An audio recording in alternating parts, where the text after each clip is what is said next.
Auzubillahiminash-shaytanir-rajim. Bismillahir-rahmanir-rahim. Assalamu alaikum wa rahmatullahi wa barakatuh. My dear viewers, how are you? I hope you are all well. But once again, pronoun and its kinds are going on. Our topic today is the 23rd lecture, and now we should start. Bismillahir-rahmanir-rahim. Second first पे हमने personal pronoun जो है वो आपको describe किया था।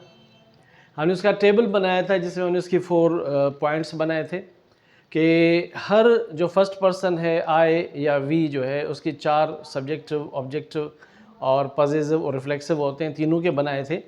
तो first हमारा वो था। तो सेकंड आज हमारा जो है वो है positive pronoun.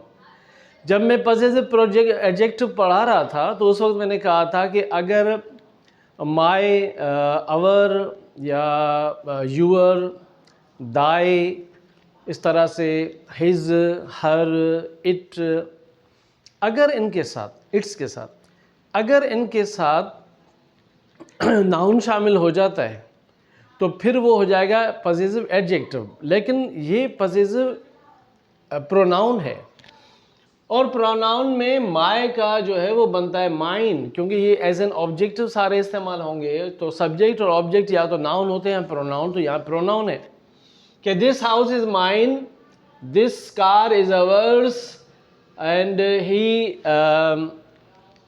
He is friend of yours and we do यानी वी वर्शिप दाइन। इसके अलावा दिस इज हिज हाउस या this house is his, this house is hers, this house is theirs. तो हमने ये एक पढ़ा।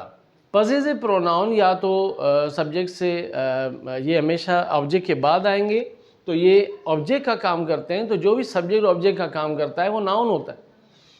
नंबर 2 में रिफ्लेक्सिव है। रिफ्लेक्सिव 3 नंबर पे आता है। उसी के साथ एम्फेटिक में भी चीज़ एक इस्तेमाल होती है।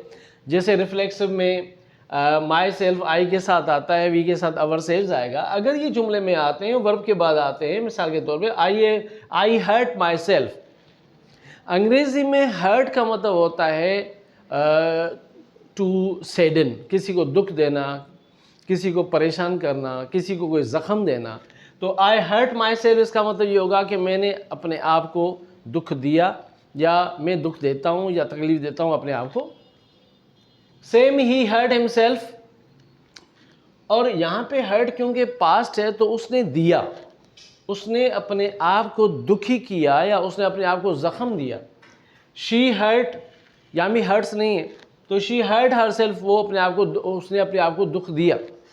तो अंग्रेज़ी में एक वर्ड हर्ट है, दूसरा हार्ट है। अक्सर हम हार्ट, दिल को हर्ट कहते हैं। डोंट हर्ट माई हार्ट होगा। अच्छा, एम्फेटिक में अब ये क्योंकि वर्ब के बाद आएगा और इस पर जोर भी नहीं है। रिफ्लेक्स का मतलब पलट कर उसी की तरह आना। भाई मैंने खुद किया, आपने खुद किया, उसने खुद किया, तो रिफ्लेक्सिव लगते हैं। लेकिन एम्फेटिक में एम्फेसाइज देते हैं ऐसे वर्ड्स को। अच्छा, ये जॉन ईस्टवुड ने ऑक्सफोर्ड प्रैक्टिस ग्रामर में लिखा है कि एम्फेटिक का जो वर्ड होता है उसमें जो माई सेल्फ या इस तरह के रिफ्लेक्सिव वर्ड्स इस्तेमाल होते हैं, क्योंकि इस पर एम्फेसाइज किया जाता है। इसका मतलब होता है without any help.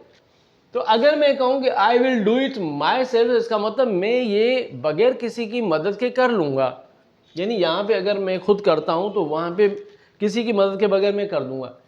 I my self सा हिम, मैंने उसे खुद देखा। डू इट, तो अगर आई के साथ माई सेल्फ आ रहा है यानी मैंने उसे ये करते हुए खुद देखा बगैर किसी मदद किए। She her self says so, वो यानी without any help of others, she her self, वो खुद, सेज कहती है, सो ऐसा ही कहती है। तो क्योंकि यहाँ पर माई सेल्फ जो वर्ड है सेल्फ, इस पर ज़्यादा एम्फेटिक होता है। I will do it my self, I my self सा him do it, she her self says so. क्योंकि इन पे जोर दिया जाता है, स्ट्रेस किया जाता है, एम्फेसिस किया जाता है, एम्फेसाइज किया जाता है, इसलिए इसको एम्फेटिक कहेंगे। Now come to the fourth point, demonstrative pronoun। देखिए, this, that, these, those, yonder और such, अगर इनके पास, इनके बाद, इन वर्ड्स के बाद इन पॉइंट आउट करने वाले वर्ड्स के बाद अगर आपने नाउन शो किया, जैसे यहाँ पे दिस इज़ है तो ये प्रोनाउन है, लेकिन अगर ये दिस पेन होता या that pen, these pens, those pens, yonder pen, such pens, अगर इस तरह होता तो ये डेमोन्स्ट्रेटिव एडजेक्टिव होते। लेकिन क्योंकि यहाँ पर दिस के बाद इज आ रहा है, वर्ब शो हो रहा है, तो दिस इज़ अ पेन, ये एक पेन है, दैट इज़ अ पेन, वो एक पेन है। दिस याद रखिए कि दिस जो है अगर एक चीज़ हो करीब हो तो दिस, अगर एक हो और ज़्यादा दूर हो, सॉरी, अगर एक हो और दूर हो तो दैट होता है। अगर चीज़ें ज़्यादा हैं करीब हैं, डिस्टेंस बिल्कुल करीब है तो दीज होगा, अगर डिस्टेंस पे है तो हम दोज कहेंगे। योंडर ओल्ड इंग्लिश का वर्ड है और विलियम वर्ड्सवर्थ ने ल्यूसी ग्रे पोएम में यही जुमला कहा है कि योंडर इज़ द मून, यानी दैट इज़ द मून, यानी वो जो चांद है वो रहा चांद, तो इसका मतलब चांद वो रहा। यहाँ पे योंडर दैट की मीनिंग में आएगा। अगर मैं कहूँ कि सच आर माई फ्रेंड्स, तो मैं कहूँगा कि ऐसे ही मेरे दोस्त हैं।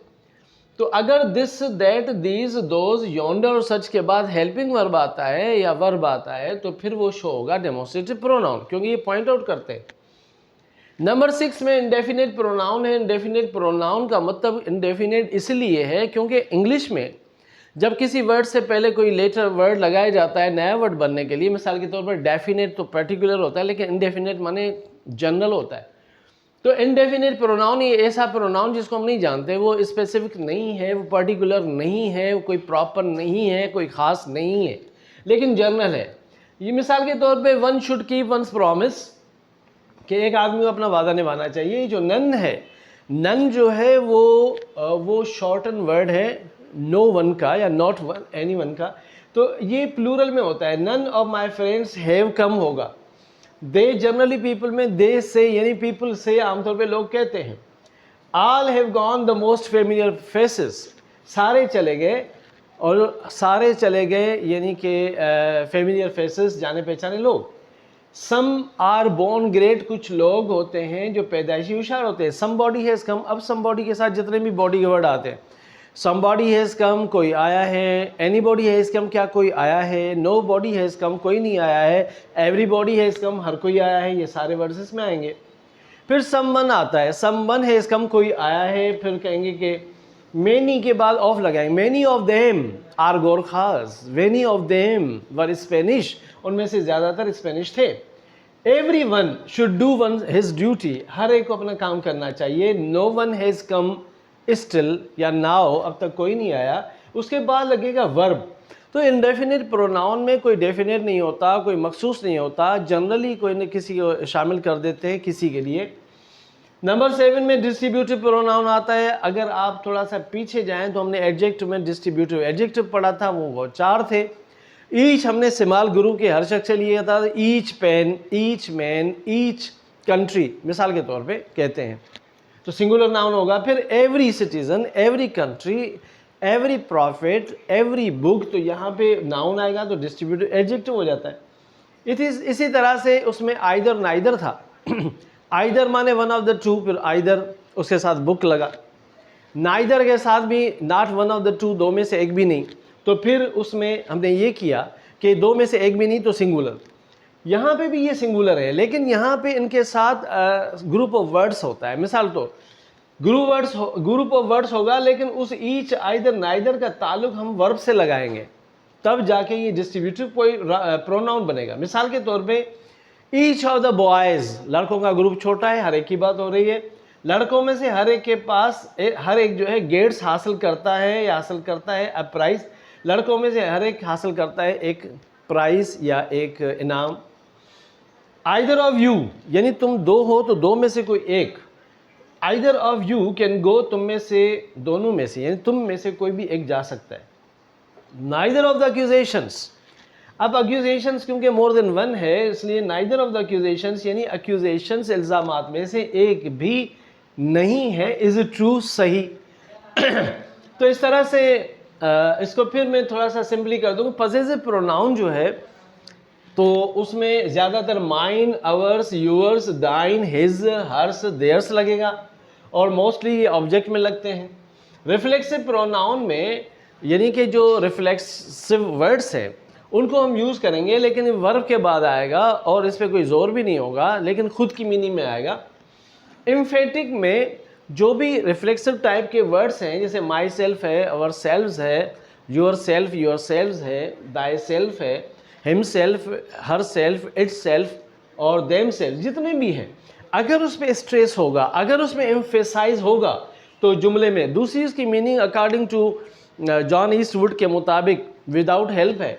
तो फिर हम इस पर जोर देंगे, I will do it my self, I my self सा him do it, she her self says so, तो ये एम्फेटिक हो जाएगा। डेमोन्स्ट्रेटिव में दिस, दैट, दीज, दोज, सच और योंडर के बाद हेल्पिंग वर्ब लगाएंगे तो ये हो जाएगा डेमोन्स्ट्रेटिव प्रोनाउन। इंडेफिनिट प्रोनाउन में जितने भी वर्ड्स थे, जैसे one, none, they, all, some, somebody, nobody, anybody, everybody, someone, many के साथ ऑफ लगाकर एवरीवन और नो वन के बाद वर्ब लगाएंगे।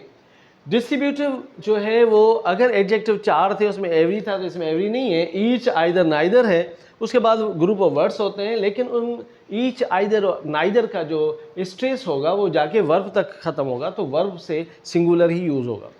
तो today we have completed our, not completed but is still going on, our these are the elements, are the points of pronoun.